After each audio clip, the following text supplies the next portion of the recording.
10 years to master anything. This is the lie that keeps you mediocre. Most people believe mastery requires decades of practice, 10,000 hours, starting young, natural talent. They hear these myths and conclude they cannot master valuable skills because they lack time, started late, or were not born gifted. These beliefs are completely false. They are excuses disguised as wisdom. The truth is uncomfortable. Most people never master anything not because they lack time, but because they waste the time they have. They practice inefficiently. They learn randomly. They repeat the same comfortable patterns for years, calling it practice, while never improving. Real mastery does not require 10 years. It requires 3 years of strategic, deliberate practice. 3 years of focused, intelligent effort following proven frameworks. 3 years using methods that actually work rather than methods that feel comfortable. Elite performers in every domain reach mastery faster than you think. Not through natural talent, through systematic practice designed to compress learning, through understanding how skill acquisition actually works, through eliminating wasted effort and focusing only on practice that creates genuine improvement. You can master valuable skills in 3 years. Programming, writing, public speaking, strategic thinking, leadership, complex problem solving, creative work. Any cognitively based skill can reach elite level in 3 years with correct approach. But most people will never discover this. They will practice casually for years. They will plateau at mediocre competence. They will believe mastery requires more time when actually it requires better method. This audiobook reveals exactly how to become elite at any skill in 3 years using frameworks that compress mastery timeline. Not through shortcuts or hacks, through understanding science of skill acquisition and apply proven accelerators. Through systematic deliberate practice that creates improvement 10 times faster than casual practice. You will learn why 10,000 hours is misleading, how experts actually develop, what separates effective practice from wasted effort, how to design practice that maximizes learning rate, how to compress 10-year timeline into 3 years, how to become elite while competitors are still intermediate. Stop believing mastery requires decade. Start using methods that achieve mastery in 3 years. Build elite skill faster than competition. Now, introduction. Why most practice is wasted effort. There are 2 types of people practicing skills. The first type practices casually. They show up. They repeat familiar patterns. They do what feels comfortable. They accumulate hours without accumulating genuine improvement. Years pass. They remain mediocre. They believe they are not talented enough when actually they are not practicing effectively. The second type practices deliberately. They target weaknesses. They operate at edge of capability. They use feedback to improve. Every practice session creates visible progress. 3 years of this practice produces mastery. They are not more talented. They practice strategically. Here is what you need to understand. Time invested in practice does not equal skill developed. Most practice is wasted effort that creates minimal improvement. The 10,000-hour rule is misunderstood. It comes from research on elite performers, but closer examination reveals critical details casual interpretation misses. First, 10,000 hours is average, not requirement. Some reached elite level in far fewer hours. Others required more. The number is not magic threshold. It is statistical average with huge variance. Second, those hours were deliberate practice, not casual practice.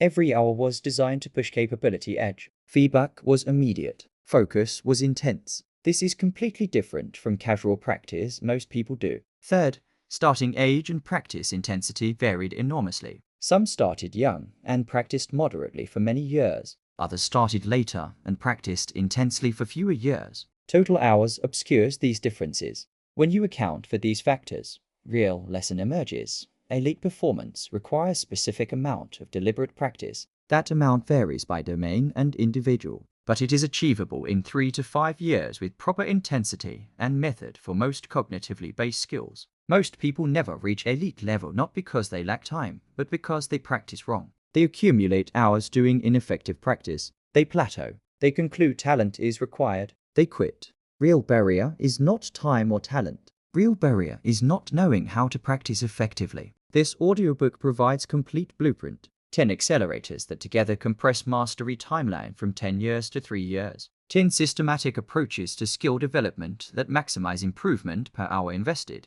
These are not theories. These are proven methods extracted from research on expert performance and applied across domains by people who achieved elite level rapidly. Let's examine each accelerator. Accelerator 1. Edge practice operating at capability boundary. The first accelerator for rapid mastery is practicing consistently at edge of current capability, where success requires maximum effort. Most people practice in comfort zone. They do things they can already do reasonably well. This feels productive, but creates minimal improvement. Comfort zone practice maintains skill. It does not develop skill. Elite development requires edge practice, attempting things just beyond current capability. Success rate around 70 to 80%. High enough to succeed often, low enough to require intense focus. Here is how to implement edge practice systematically. First, understand why comfort zone practice is ineffective. When you practice within comfort zone, your brain is not challenged. Neural pathways required for tasks already exist. Repetition strengthens existing pathways slightly, but does not create new capabilities. Learning requires challenge. Brain must encounter problem it cannot solve with existing pathways. This triggers new pathway formation. Comfort zone practice never triggers this adaptation. This is why people plateau. They practice for years without improving because practice stays in comfort zone. They are strengthening what they already can do rather than developing new capabilities. Second, identify your current capability edge in target skill.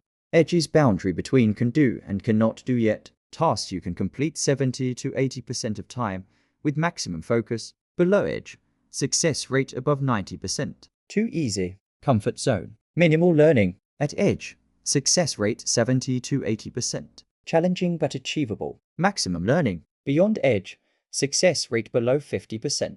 Too hard. Frustrating and demoralizing. Suboptimal learning. Find your edge. This is where practice should occur. Third, design practice sessions specifically targeting edge. Most people practice randomly. They work on whatever appears. Edge practice is deliberate. You identify specific tasks at your edge and practice those. Example for programming.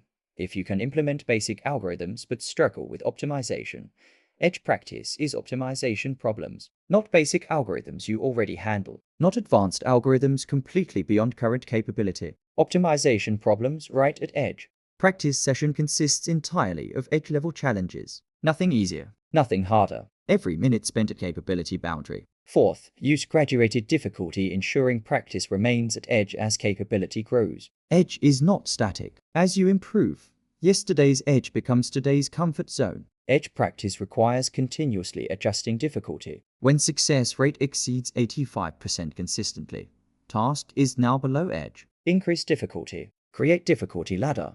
Sequence of progressively harder challenges. Start at current edge. When you master that level, move up ladder. Edge practice moves with you. Fifth, implement immediate feedback loops, revealing whether attempt succeeded or failed. Edge practice requires knowing immediately whether attempt was successful. Delayed feedback reduces learning rate dramatically. Design practice with instant feedback. Programming. Run code immediately, seeing results. Writing. Read your work immediately, evaluating quality. Analysis.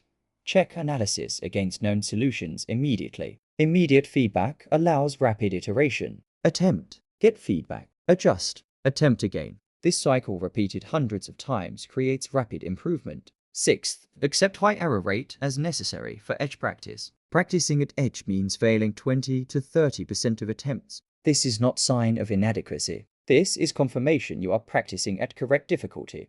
If you never fail, practice is too easy. You are in comfort zone. If you fail constantly, practice is too hard. You are beyond edge. Optimal error rate is 20 to 30%. Reframe failure as practice success. Each failure at edge is brain encountering problem requiring new pathway formation. Failures drive learning more than successes. Seventh, protect edge practice from comfort zone drift. Natural tendency is drifting toward comfort over time. Edge practice is uncomfortable. Brain prefers comfortable practice. Active vigilance required. Regularly assess. Am I still at edge, or have I drifted to comfort zone? When drift detected, deliberately increase difficulty returning to edge. Edge practice requires continuous effort to maintain. It never becomes comfortable. The discomfort is signal you are practicing correctly. Here is what makes edge practice the foundation of rapid mastery. It maximizes neuroplasticity. Brain changes most rapidly when challenged at edge.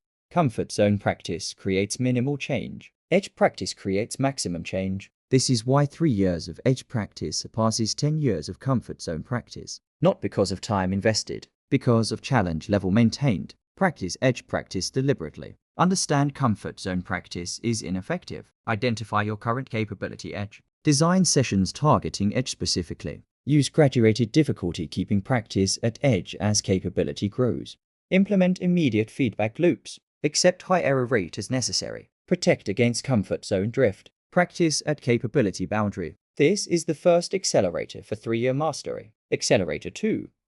Weakness targeting, converting limitations into strengths. The second accelerator for rapid mastery is systematically identifying and targeting specific weaknesses rather than practicing strengths or practicing randomly. Most people practice what they already do well because it feels good, or they practice randomly without analyzing where improvement is most needed. Both approaches are inefficient. Elite development requires weakness targeting. Identify specific limitation, preventing higher performance. Design practice targeting that weakness. Convert weakness into strength. Repeat. Here is how to implement systematic weakness targeting. First, understand that overall skill is limited by weakest component. Complex skills have multiple components. Your overall performance is limited by whichever component is weakest. Example: writing skill includes idea generation, structure, sentence construction, editing. If your editing is weak, overall writing suffers even if other components are strong. Improving already strong components provides minimal benefit.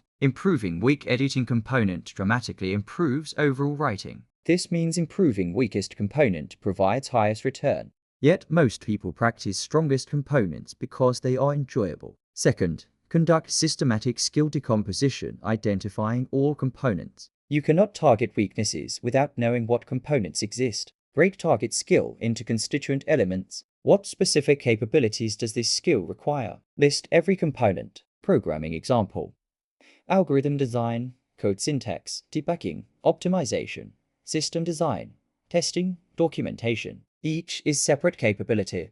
Leadership example: vision communication, delegation, difficult conversations, strategic thinking, team motivation, conflict resolution, decision making. Decompose completely. Then you can analyze each component separately. Third, assess current level in each component objectively. For each component, evaluate: am I beginner, intermediate, advanced, or expert? Objective assessment is critical. Most people overestimate strong components and underestimate weak ones. Use external feedback if possible. Create component map showing your level in each area. This reveals strengths and weaknesses visually. Fourth, identify bottleneck component limiting overall performance. Which weakness most constrains overall skill? Improving which component would most improve total performance? Often it is not worst component. It is component that current level of performance most depends on. This is bottleneck. Example: in public speaking, if your content is strong but delivery is weak, delivery is bottleneck even if worst component is something else. Improving delivery provides maximum performance gain. Identify bottleneck. This is your practice priority. Fifth, design practice sessions isolating bottleneck component. Most practice is integrated. You practice whole skills simultaneously working on everything. Weakness targeting requires isolation. Practice bottleneck component alone. Remove other components temporarily. Example: if sentence construction is writing bottleneck, practice sessions focus only on sentence writing, not idea generation or editing, just sentences. This concentrated practice on weakness accelerates improvement. Isolated practice on weakness is more efficient than integrated practice on everything. Sixth, implement deliberate practice protocol specifically for bottleneck. Bottleneck component gets edge practice treatment. Find tasks at edge of capability for this specific component. Practice those with immediate feedback. Continue until bottleneck component improves to level no longer limiting overall performance. This might take weeks or months depending on component. When bottleneck is resolved, overall skill jumps. Then identify new bottleneck. Repeat process. Seventh, balance weakness targeting with integration practice. Isolated component practice is powerful but insufficient alone. Components must integrate into whole skill. Allocation: 70% of practice time on bottleneck component isolation, 30% on integrated whole skill practice applying improved component. This balance ensures component improvement transfers to overall performance while maintaining integration. Here is what makes weakness targeting dramatically accelerate improvement. It focuses effort where effort creates maximum return. Random practice distributes effort equally across all components. Weakness targeting concentrates effort on highest leverage components. This is why targeted practice in 3 years surpasses random practice in 10 years. Same total effort, strategically allocated versus randomly distributed. Practice weakness targeting deliberately. Understand overall skill is limited by weakest component. Conduct systematic skill decomposition. Assess current level in each component objectively. Identify bottleneck component. Design isolated practice for bottleneck. Implement deliberate practice protocol for weakness. Balance isolation with integration practice. Convert limitations into strengths systematically. This is the second accelerator for 3-year mastery. Accelerator 3. Mental model building developing expert pattern recognition. The third accelerator for rapid mastery is building rich mental models that enable expert pattern recognition and intuitive decision making. Most people practice execution without understanding. They learn what to do without understanding why. This creates fragile skills that work only in familiar contexts. Elite development requires building mental models, conceptual frameworks explaining why techniques work, pattern libraries enabling rapid recognition. These models enable transfer and adaptation. Here is how to build mental models accelerating mastery. First, understand difference between procedural knowledge and conceptual knowledge. Procedural knowledge is knowing how to do. Conceptual knowledge is understanding why it works. Procedural knowledge. Follow these steps to accomplish task. This works but does not transfer to new contexts. Conceptual knowledge. This works because of these underlying principles. Principles transfer to novel situations. Most casual practice develops only procedural knowledge. Deliberate mental model building develops conceptual knowledge, enabling much faster advancement. Second, actively seek explanations of why techniques work rather than just learning techniques. When learning new technique, ask, why does this work? What principle underlies this? Do not settle for this is how you do it. Push for this works because of X principle. X principle applies in these other contexts too. This conceptual understanding creates scaffolding. New techniques that share principle attached to existing understanding accelerating learning. Third, build pattern library through extensive example exposure. Experts have vast libraries of patterns they recognize instantly. Novices lack these patterns, seeing everything as novel. Pattern library development requires exposure to many examples. Hundreds of examples, thousands if possible. Each example adds to pattern library, but passive exposure is insufficient. Active pattern extraction is required. For each example, ask, what pattern is this? How does this compare to previous examples? What category does this belong to? This active categorization builds pattern library much faster than passive exposure. Fourth, create explicit concept maps connecting related ideas. Mental models are networks of connected concepts. Explicit mapping strengthens these networks. When learning new concept, create visual map. How does this concept relate to others you know? What is subordinate category? What are subordinate specifics? What are parallel concepts? This explicit mapping creates richer conceptual networks than implicit learning. Richer networks enable faster pattern recognition and better transfer. Fifth, teach concepts to others, forcing clarification of mental models. Teaching reveals gaps in understanding. You think you understand until you try explaining. Regular teaching forces you to clarify mental models. Unclear understanding becomes clear through explanation attempts. Questions from learners reveal aspects you had not considered. Teaching is not charity. Teaching is learning tool accelerating your own mastery. Sixth, deliberately practice applying principles to novel contexts, testing transfer. Mental models value is enabling transfer. Test this explicitly. When you learn principle, immediately ask, where else does this apply? Generate multiple novel contexts. Attempt applying principle in those contexts. This practice strengthens mental models and reveals which models actually transfer versus which are domain-specific. Seventh, progressively abstract from specific examples to general principles. Learning starts with specific examples, but mastery requires abstraction to principles. After encountering multiple examples of same pattern, explicitly abstract. What is common principle across all examples? What is essential versus superficial? This abstraction creates portable principles applicable across contexts rather than collection of disconnected examples. Here is what makes mental model building accelerate mastery.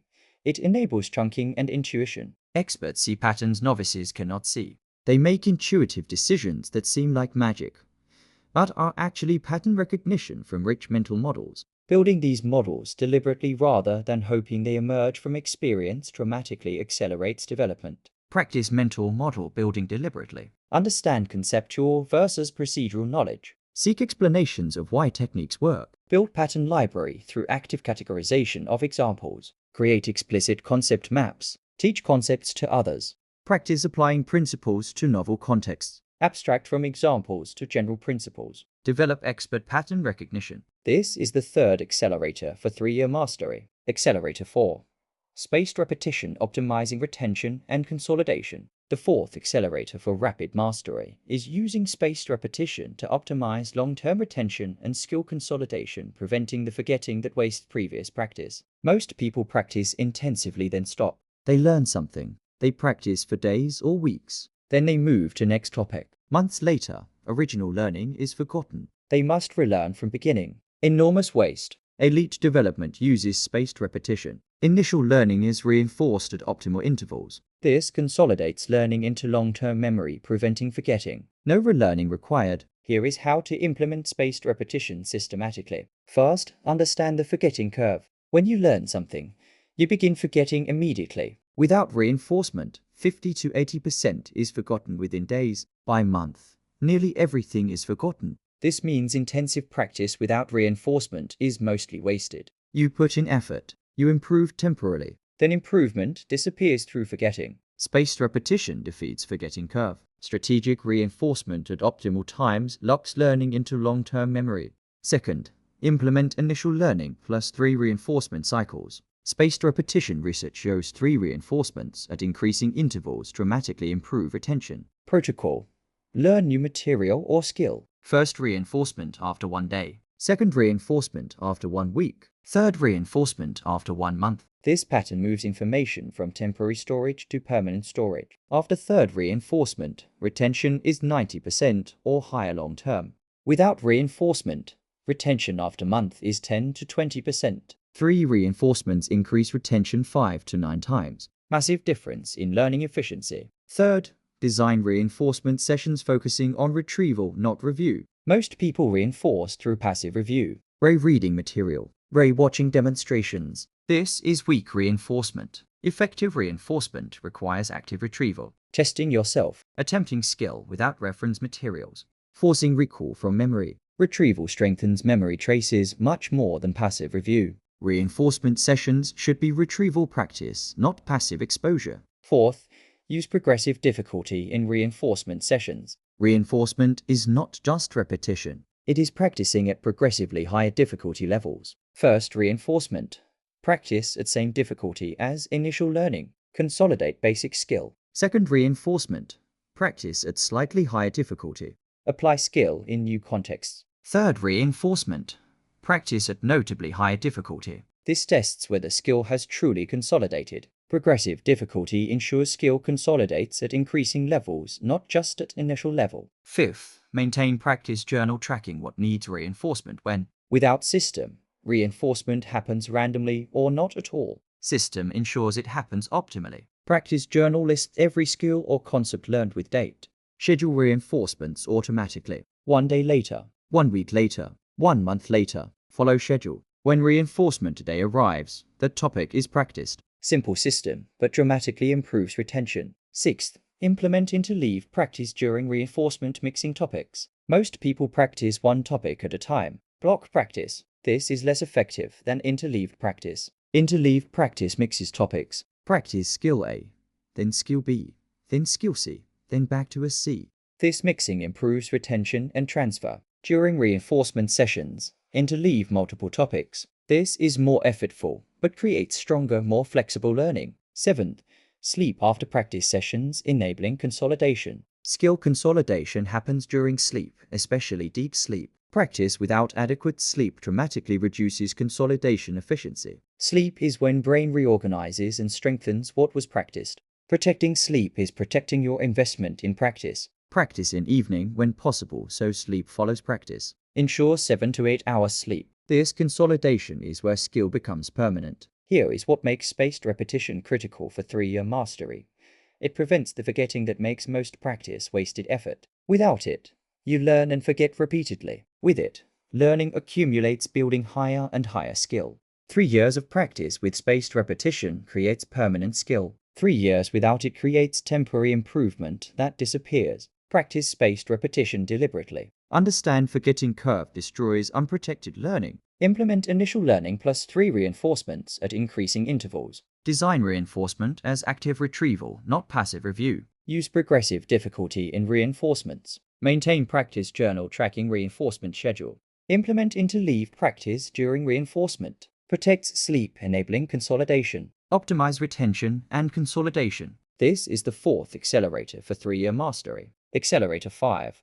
Expert modeling learning from master's thought processes. The 5th accelerator for rapid mastery is studying expert thought processes and decision-making patterns rather than just observing expert outputs. Most people observe what experts produce, but not how experts think. They see the result without understanding the process. This is learning from output without understanding generation process. Elite development requires expert modeling, understanding how experts analyze problems, what they notice, how they make decisions, what principles guide their choices. This reveals thought patterns you can adopt. Here is how to implement expert modeling accelerating mastery. First, understand that expert outputs reveal little about expert processes.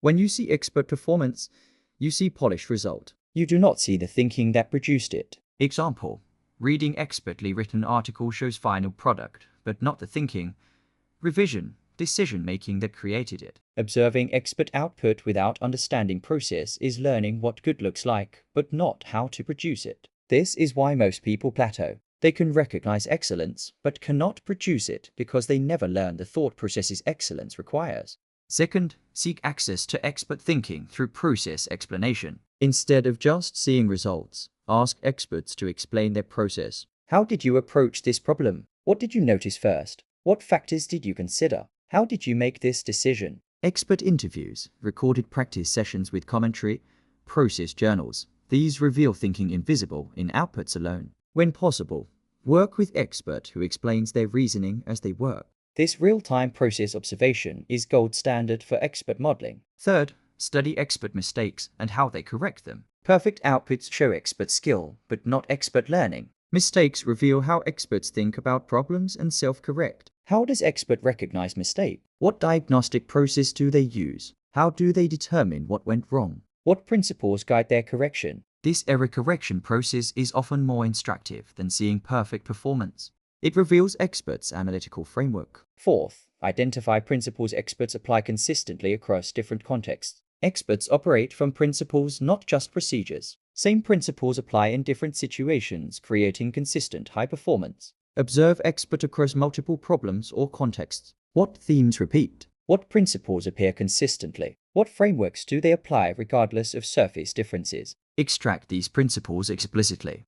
These are portable frameworks you can apply, much more valuable than domain-specific techniques. Fifth, create decision-making frameworks matching expert patterns. After studying how experts make decisions, formalize that into decision framework you can follow. Example: after studying expert programmers, create decision framework for architecture choices. When should I use pattern A versus pattern B? What factors determine choice? Create explicit rules matching expert decision patterns.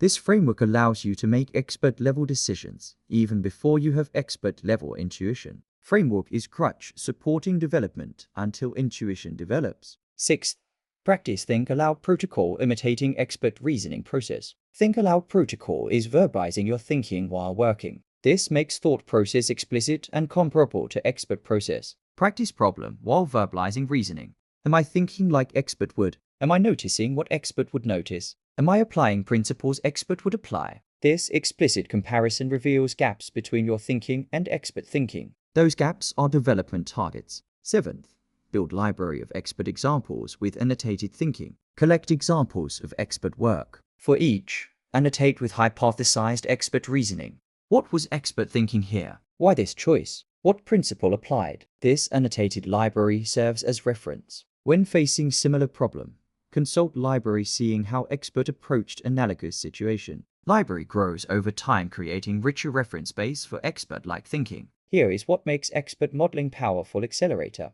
It allows learning from others' decades of experience in fraction of time. Experts spend 10 or 20 years developing thought processes.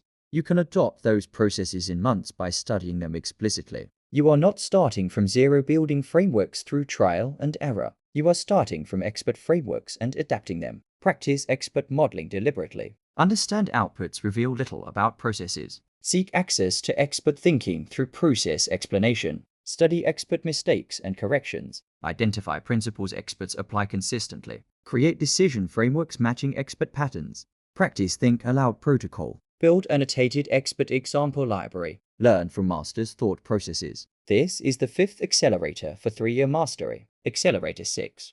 Environmental design, creating conditions that enable peak practice. The 6th accelerator for rapid mastery is deliberately designing practice environment that removes friction and enables consistent high-quality practice. Most people practice in suboptimal environments. Distractions interrupt focus. Poor tools waste time. Uncomfortable conditions reduce practice quality. Environment creates unnecessary barriers to effective practice. Elite development requires environmental design. Removing obstacles. Optimizing conditions. Making effective practice the path of least resistance. Here is how to design environment enabling peak practice. First, understand that environment determines behavior more than willpower does. Willpower is limited resource. It depletes. When environment makes practice difficult, willpower eventually fails. Environment that makes practice easy enables consistency without willpower. Practice becomes default behavior rather than requiring constant motivation. This is why environmental design is more important than motivation. Motivation fluctuates. Environment is constant. Proper environment enables practice even when motivation is low. Second, eliminate distractions from practice space. Distractions fragment attention, destroying practice quality. Even brief interruptions reset focus, requiring minutes to return to deep practice state. Practice space must be distraction-free. No phone notifications, no email access, no interruptions from others. Door closed or headphones blocking external noise. Physical space dedicated to practice only. When you enter this space, only practice happens. Association builds. Space itself triggers practice mode. Third, optimize tools and equipment, removing technical friction. Poor tools waste time and energy on fighting equipment rather than practicing skill. Invest in quality tools appropriate to skill. Fast, reliable computer for programming. Good instruments for music. Proper equipment for physical skills. Quality materials for creative work. Tool quality should match practice intensity. Casual hobbyists can use basic tools. Serious practitioner pursuing mastery needs professional-grade equipment.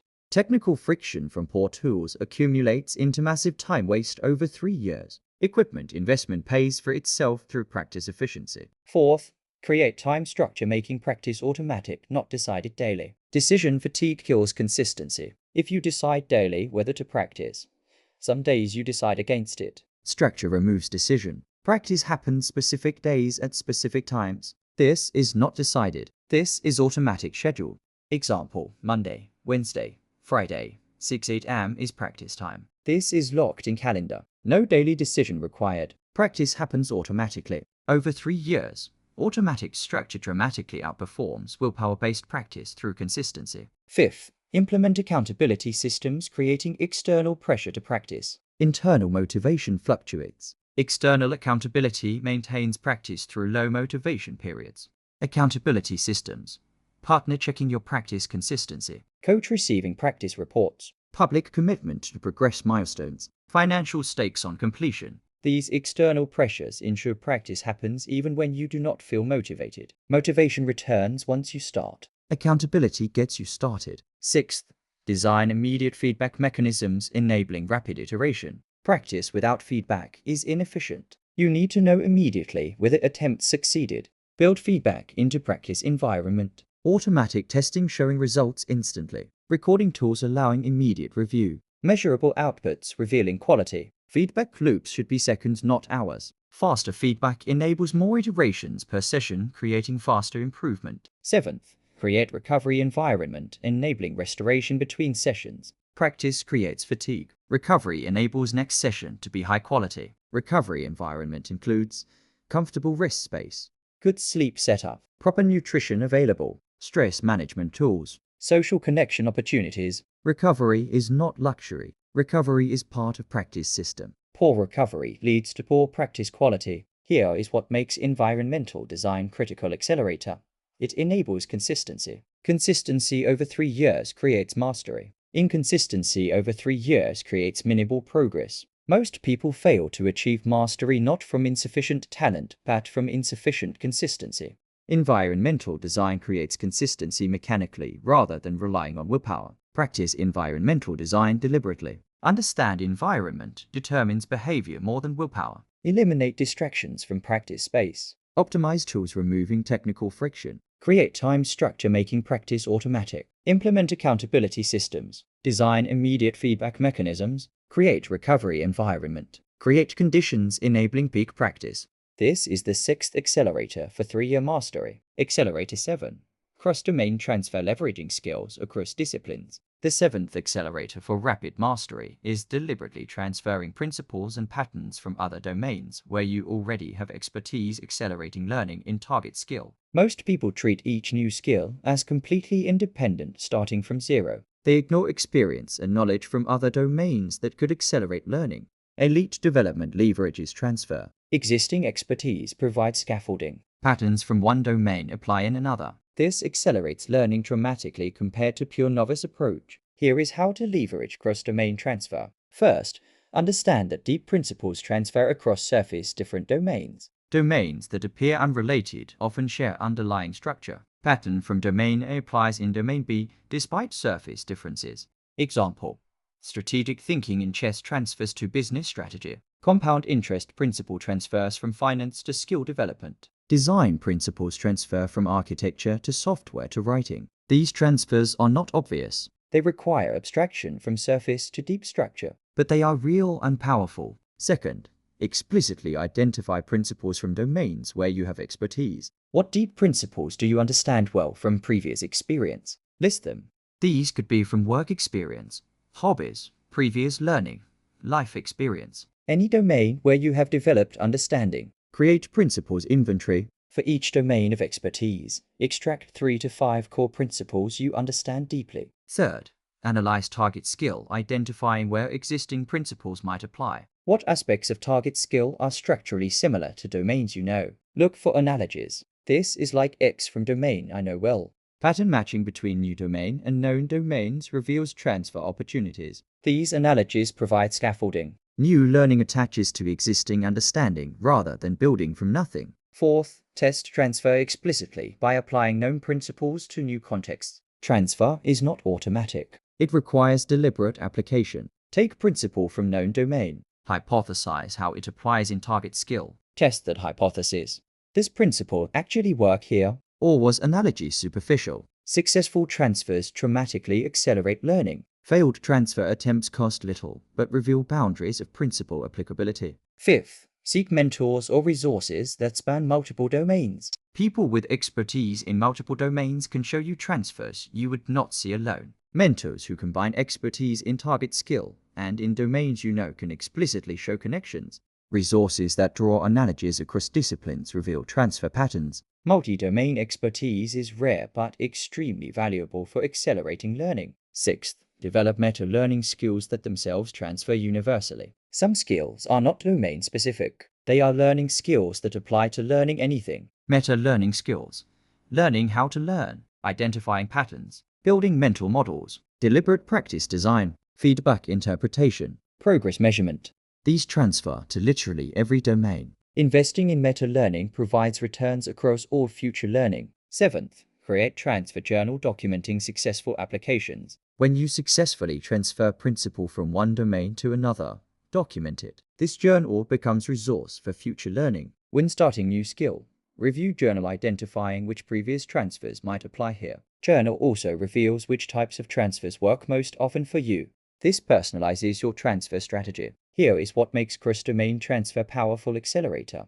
It allows building on extensive prior experience rather than starting from zero. You bring decades of accumulated knowledge to a new domain. Beginner with no prior knowledge takes longer than beginner who can transfer extensive relevant experience. Transfer is force multiplier on learning. Practice cross-domain transfer deliberately. Understand deep principles transfer across surface different domains. Explicitly identify principles from domains of expertise. Analyze target skill for transfer opportunities. Test transfer by applying principles to new contexts. Seek multi-domain mentors and resources. Develop universal meta-learning skills. Create transfer journal. Leverage existing expertise. This is the 7th accelerator for 3-year mastery. Accelerator 8. Performance simulation practicing under realistic conditions. The 8th accelerator for rapid mastery is practicing under conditions that simulate real performance situations rather than practicing only in comfortable controlled conditions. Most people practice in low-pressure situations, alone, no time constraints, no stakes, no audience. Then they attempt real performance and discover their practice does not transfer. Elite development includes performance simulation, practicing under pressure, time constraints, audience, stakes. This transfers to real performance. Here is how to implement performance simulation. First, understand that skills are context dependent. You do not learn skill in abstract. You learn skill in specific context. If practice context differs dramatically from performance context, transfer is poor. Practice in quiet room alone does not transfer well to performance in front of critical audience under time pressure. The contexts are too different. This is why students who know material perfectly in study sessions fail exams. Exam context is different. Their skill is context dependent and does not transfer. Second, identify critical features of real performance context. What conditions exist during actual performance that do not exist during practice? Real performance features might include time pressure, audience observation, high stakes, uncertainty, fatigue, stress, noise, interruptions, evaluation. List all features that differ between practice and performance. These are features to simulate. Third, progressively introduce performance features into practice. Do not jump from comfortable practice to full performance simulation. Build up gradually. Start with practice in comfortable conditions, then add one performance feature. Practice with that feature until comfortable. Add second feature. Gradually approach full performance conditions. Example for public speaking. Practice alone. Then practice with one friend watching. Then small group, then larger audience, then audience that provides feedback. Gradually approximate real performance. Fourth, implement deliberate time pressure matching real performance constraints. Many real performances have time limits. Presentations, exams, competitive events, emergency responses. If real performance is time constrained, practice must be time constrained. Set timer. Practice completing task within time limit. This creates appropriate pressure and reveals whether skill is efficient enough. Without time pressure in practice, you may develop slow, inefficient approaches that fail under real-time constraints. Fifth, create evaluation and feedback matching real performance stakes. Low-stakes practice does not prepare for high-stakes performance. Evaluation creates pressure changing performance quality. Simulate evaluation. Have expert evaluate practice performances. Create scoring system. Track performance quality over time. This approximates real performance pressure. High-stakes simulation. Practice performances that actually matter. Present to real audience. Compete in actual competitions. Take real tests. Real consequences create real pressure. Sixth, practice with typical distractions and imperfections present. Controlled practice environments are artificially perfect. Real performance has distractions, technical problems, unexpected issues. Practice with imperfections, background noise, suboptimal equipment, interruptions, unexpected changes. This prepares you to maintain performance quality despite imperfect conditions. Real world is messy. Practice must be messy too or skill will not transfer. Seventh, record practice performances analyzing them as you would real performances. Recording enables objective evaluation. You can review performance identifying strengths and weaknesses. Treat practice recording analysis seriously. Use same evaluation criteria as real performance. This creates accountability and reveals gaps between practice and performance standards. Progressive improvement visible in recording analysis provides motivation and tracks development. Here is what makes performance simulation critical for 3-year mastery. It ensures practice transfers to real performance. Practice that does not transfer is wasted. Many people practice extensively, but cannot perform when it matters because practice context was too different from performance context. Simulation prevents this failure. Practice performance simulation deliberately. Understand skills are context dependent. Identify critical features of real performance context. Progressively introduce performance features into practice. Implement time pressure matching real constraints. Create evaluation matching real stakes. Practice with typical distractions present. Record and analyze practice performances. Practice under realistic conditions. This is the 8th accelerator for 3-year mastery. Accelerator 9. progressive overload, continuously increasing difficulty. The ninth accelerator for rapid mastery is systematically increasing practice difficulty, ensuring continuous challenge that drives adaptation. Most people reach comfortable competence level, then stop increasing difficulty. They practice at same level indefinitely. This maintains skill but does not develop it further. Elite development requires progressive overload, continuously increasing difficulty, each month harder than last. This forces continued adaptation, preventing plateau. Here is how to implement progressive overload systematically. First, understand that adaptation requires overload beyond current capacity. Your current skill level represents adaptation to past practice demands. To improve further, demands must exceed current capacity. This is biological principle. Muscle grows when loaded beyond current capacity. Neural pathways strengthen when challenged beyond current capability. Skill develops when practice difficulty exceeds current performance. Without progressive overload, you maintain current level but never improve. Second, establish quantifiable difficulty metrics for target skill.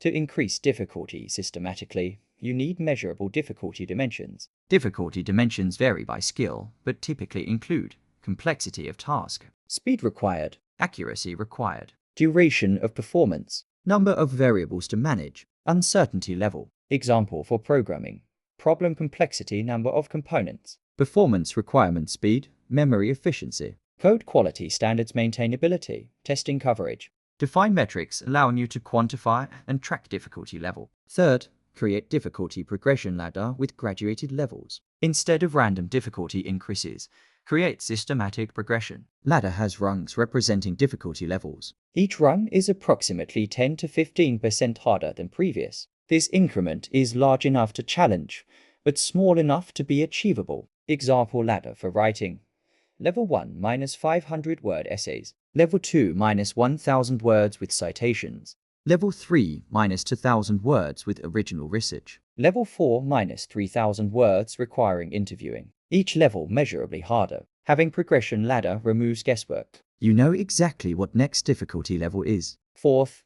implement weekly or monthly difficulty increases. Progressive overload requires schedule. Without schedule, difficulty increases randomly or not at all. Weekly increases work for rapidly developing skills. Monthly increases work for slower development domains. Schedule: every Monday, assess current difficulty level. If success rate on current level exceeds 85%, move up ladder 1 rung. If below 70%, maintain current level. This objective trigger prevents both premature advancement and extended stagnation. Fifth, use multiple difficulty dimensions, preventing single dimension optimization. If you increase only one difficulty dimension, you optimize for that dimension while neglecting others. Rotate which dimension increases. 1 month increase complexity. Next month increase speed. Next month increase accuracy requirements. This creates well-rounded development. Balanced difficulty increase creates robust skill rather than narrow optimization. Sixth, accept that progressive overload creates persistent discomfort. Practice should always feel challenging. If practice becomes comfortable, difficulty is insufficient. This persistent challenge is psychologically uncomfortable. You never get to relax into comfortable routine. This discomfort is signal system is working. Embrace discomfort as progress indicator. Comfortable practice means stagnation. Uncomfortable practice means growth. Seventh, build deload periods into progression, preventing burnout. Continuous overload without recovery leads to burnout. Strategic recovery periods enable long-term sustainability. Deload protocol: every 4th week, reduce difficulty 20 to 30% below current level. Practice at easier level, allowing recovery. Then return to progressive overload. These deload weeks prevent accumulated fatigue, destroying motivation while maintaining consistency. Here is what makes progressive overload essential for 3-year mastery. It ensures continuous improvement rather than plateau. Most people plateau at intermediate level because they stop increasing difficulty. Progressive overload forces continuous adaptation. Each month is harder than previous.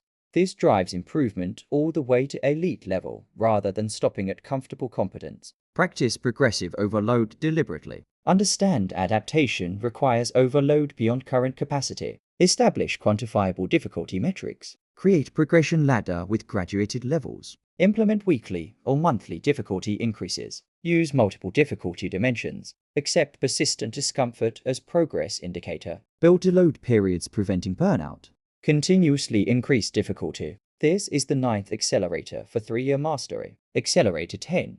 Portfolio building creating proof of mastery. The 10th and final accelerator for rapid mastery is systematically building portfolio of work demonstrating progressive skill development and proving mastery. Most people practice privately, never creating concrete evidence of capability. When they claim mastery, they cannot prove it. This limits opportunities and reduces motivation.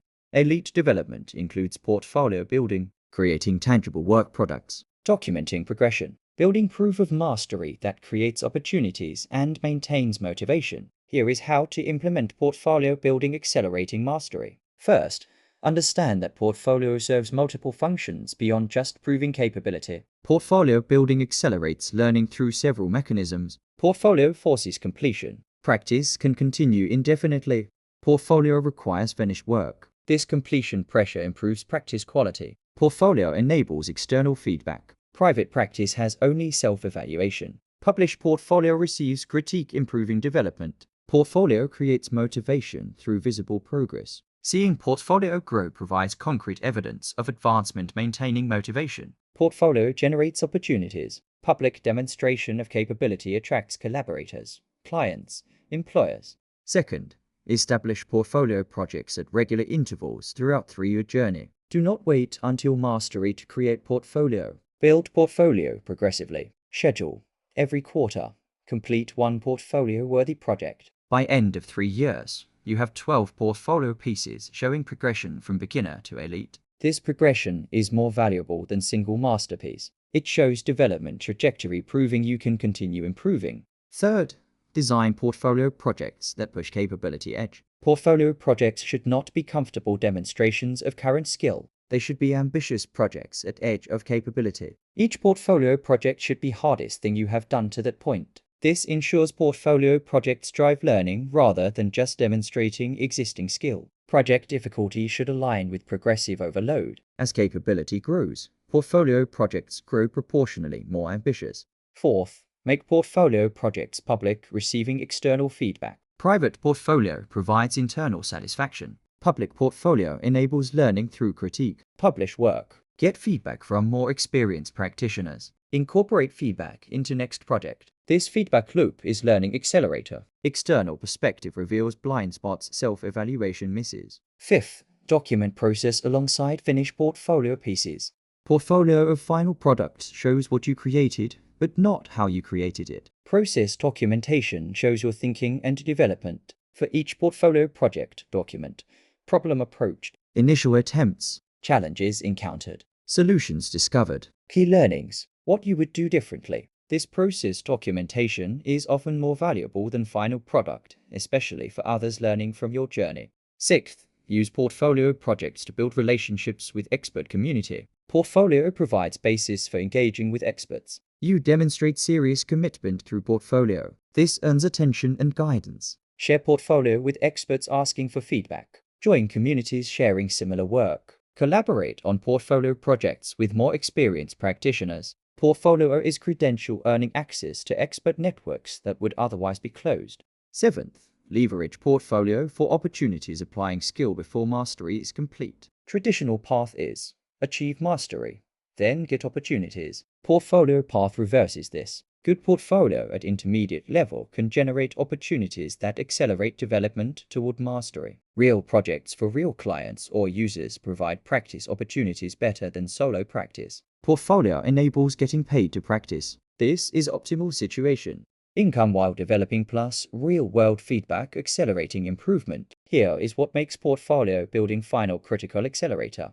It ensures mastery serves real purpose. Some people achieve mastery but never use it because they cannot prove capability or access opportunities. Portfolio creates proof and access simultaneously. Your 3-year mastery journey produces not just skill but demonstrated track record of capability. Practice portfolio building deliberately. Understand portfolio serves multiple functions beyond proof. Establish quarterly portfolio projects throughout 3 years. Design projects pushing capability edge. Make portfolio public receiving external feedback. Document process alongside finished pieces. Use portfolio building relationships with experts. Leverage portfolio for opportunities before mastery is complete. Create proof of mastery. This is the 10th accelerator for 3-year mastery. From casual practice to elite performance in 3 years, you now understand the 10 accelerators that compress mastery timeline from 10 years to 3 years. Edge practice, weakness targeting, mental model building, spaced repetition, expert modeling, environmental design, cross-domain transfer, performance simulation, progressive overload, portfolio building. These are not theories. These are proven methods extracted from research on expert performance and from analysis of rapid skill development. Here is what you must understand. 3 years is sufficient for elite-level skill development in most cognitively based domains if practice is designed correctly. Most people will never achieve mastery, not because they lack time or talent, but because they practice ineffectively. They accumulate hours without improvement. They plateau at mediocrity. They believe mastery requires more than they have. You can choose differently. You can practice strategically. You can use methods that actually work. You can achieve in 3 years what most never achieve in 10. This is not about shortcuts. This is about efficiency. Eliminating wasted effort. Focusing only on practice that creates genuine improvement. Using proven accelerators rather than hoping casual practice eventually produces mastery. Here is how to begin your 3-year mastery journey immediately. Implement 1 accelerator per month for 10 months building comprehensive system. Month 1. Edge practice. Identify your capability edge and design all practice sessions targeting that edge. Month 2. Weakness targeting. Decompose skill identifying bottleneck component and design isolated practice for weakness. Month 3. Mental model building. Study why techniques work building conceptual frameworks rather than just procedural knowledge. Month 4. Spaced repetition. Implement reinforcement schedule preventing forgetting and consolidating learning. Month 5. Expert modeling. Study expert thought processes extracting principles you can apply. Month 6. Environmental design. Optimize practice space, tools, and schedule removing friction. Month 7. Cross-domain transfer. Identify principles from other domains applying them to target skill. Month 8. Performance simulation. Introduce real performance conditions into practice progressively. Month 9. Progressive overload. Create difficulty ladder implementing systematic increases. Month 10. Portfolio building. Complete first portfolio project beginning public demonstration. 1 accelerator per month. 10 months to build complete system. Then execute system for remaining 26 months. In 3 years total, you will have developed elite level skill. Not beginner. Not intermediate. Elite. Capable of professional level performance. In top 10% of practitioners. This is not fantasy. This is normal result of strategic practice executed consistently. You do not need 10,000 hours. You need 3 years of intelligent focused practice using methods proven to work. Stop believing mastery requires decade. Stop practicing casually hoping improvement happens eventually. Stop accepting plateau as limit. Start using accelerators that compress timeline. Start practicing deliberately at capability edge. Start building mental models. Start creating portfolio proving capability. Become elite faster than competition. Master valuable skill in 3 years. Most people will practice ineffectively for 10 years without achieving mastery. You can achieve mastery in 3 years through strategic practice. The choice is yours. Same time investment. Dramatically different outcome. Build elite skill. Use proven accelerators. Achieve in 3 years what others never achieve in 10. Begin now. If you made it to the end of this audiobook, you are serious about building real capability. Most people stop halfway through. You stayed. That tells me something about your commitment to becoming better. This is exactly the kind of person this channel is built for. People who want substance over motivation, systems over inspiration, deep frameworks over surface tactics. If that resonates with you, subscribe to this channel. Every audiobook here follows the same principle. Real capability development through practical frameworks you can apply immediately. No fluff, no motivational empty calories. Just systematic approaches to becoming genuinely better. New audiobooks on competence, discipline, influence, and strategic thinking published regularly. Subscribe so you do not miss them. And if this audiobook added value, leave a comment sharing which accelerator you will implement first. I read every single comment. Your engagement helps these audiobooks reach other serious people who will actually use this information. Thank you for listening all the way through. Now go build what you learned.